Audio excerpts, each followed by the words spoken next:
I'm here in the Marketing Week Live TV studio with Kerry Chilveres, who is Brands Director at Direct Line. Again, also talking on the stage about managing campaigns with smaller budgets, how to make most effective use of them. Thank you very much for joining us. Just tell me a bit about your role at Direct Line, and I see it's Brands Director. So what's the setup there in terms of the brands that you are directing? Morning. I'm Kerry Chilveres. My role is Brands Director at Direct Line Group. We've got a number of different brands in our portfolio. So I'm responsible for Direct Line brands, Churchill Insurance as well. Oh yes. Our Green Flag brand, Yep. Privilege, and our Shotgun brands, which I was talking about today. Sure. So there's a number of different brands there. I guess they're all appealing to different sectors. Has there been much consolidation, much change within those over the time that you've been working there, or has it been pretty stable? So those our brands have been around for many years, with the exception of Shotgun, which was newly launched last year. Yeah. As you say, those brands attract different audiences. Yes. They're there to attack different segments in the market.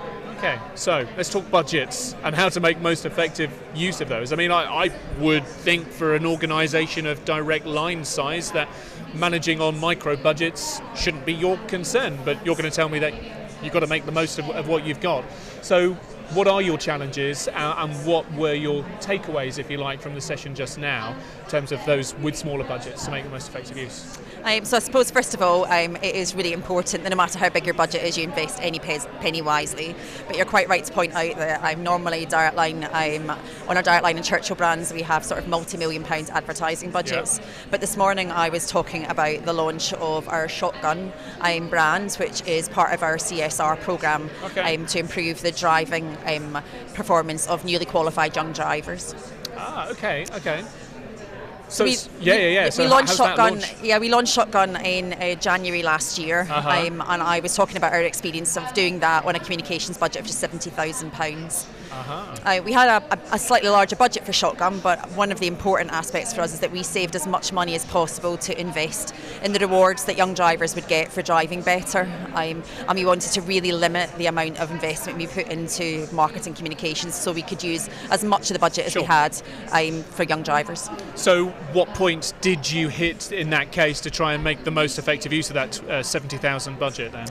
So first of all, for me, it is about having a really clear brief and a really tight objective. Yep. If you're going to do it on a small budget, you can't be everything to everybody. You have to be really focused on the audience that you most want to have disproportionate impact to.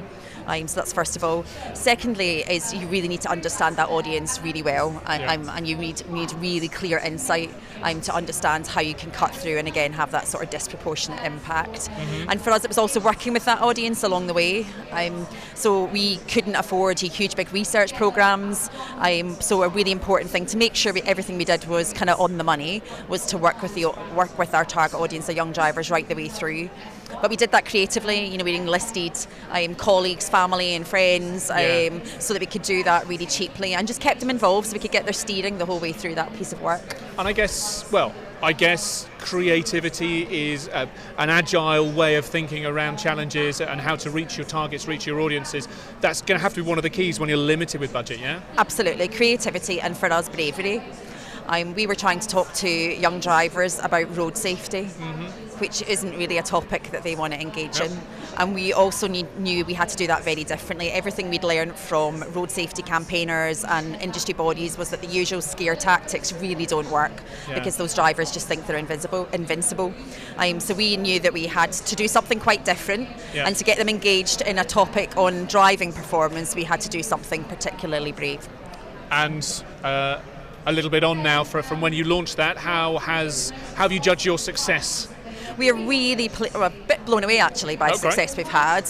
On a number of dimensions, we've exceeded our targets for downloads, so we're well ahead of our targets for enlisting young drivers onto our app. Yep. I think probably most important, one of the key things is that it way surpassed our expectations for keeping drivers engaged with that app as they've gone through, and over 80% of our drivers register and stick with it through 1,000 miles of driving, which in an app market is really hard with young people where it's premium space on their phone. And then most importantly, we now have the evidence that it has helped improve the driving performance of those young drivers. Which then is a good foundation for future campaigns. Absolutely. I mean, that's the social goal, is to reduce road deaths in the first 1,000 miles to zero. So knowing that our app genuinely makes a difference to the way young drivers drive, their performance behind the wheel is critical. Really good to hear your story, Kerry. Thank you very much indeed for joining us today, and I hope you have a great time wandering around the show. Thank you. Thank you very much. Bye-bye.